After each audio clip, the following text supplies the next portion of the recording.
Did you know that 80% of land in Canada is uninhabited? Canada is the second largest country in the world, with an expansive and diverse landscape that stretches from coast to coast. From the majestic Rocky Mountains to the serene prairies, the sheer size of Canada's wilderness contributes to the perception of emptiness. Canada measures 4,634 kilometers from north to south and 5,514 kilometers from east to west, occupying more than half of the northern hemisphere. The country stretches from the Pacific Ocean on the western coast to the Atlantic Ocean on the east. Up north, it touches the Arctic Ocean, making its motto, "From sea to sea." Now, let's talk about the distribution of the population. The majority of Canadians live near the southern border, creating vast uninhabited areas. This population concentration is evident in cities like Toronto, Vancouver, and Montreal. Canada's climate is another factor. The harsh winters in many regions make living conditions challenging. To understand the full picture, we must also consider the rich history and culture of Canada's Indigenous peoples.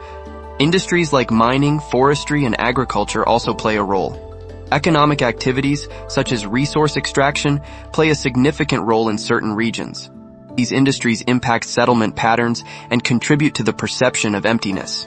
Resource-based settlement. One big reason for Canada's uneven population distribution is the strategic placement of cities and towns near essential natural resources. Many areas are rich in natural resources such as minerals, timber, and energy sources such as oil and gas. As a result, many cities and colonies developed around these resources to support industries like mining and energy production. Limited infrastructures. This is another reason why many areas of Canada are sparsely populated.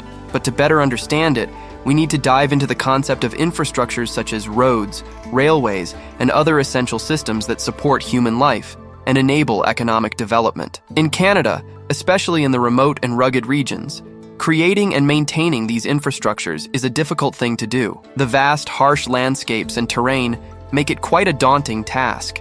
Urbanization and the maple syrup metropolises.